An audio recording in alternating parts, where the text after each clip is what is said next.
Igor Sikorsky, a name synonymous with the helicopter, revolutionized aviation in the early 20th century. Born in Russia in 1889, he was fascinated by flight from a young age. In 1939, he achieved a monumental feat by designing the first successful mass-produced helicopter, the VS-300.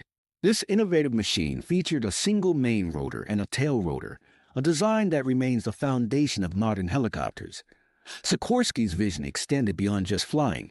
He believed helicopters could transform transportation and rescue missions. His contributions laid the groundwork for military and civilian aviation, making air travel more accessible. Today, we owe much of our aerial capabilities to Sikorsky's relentless pursuit of innovation and his dream of vertical flight.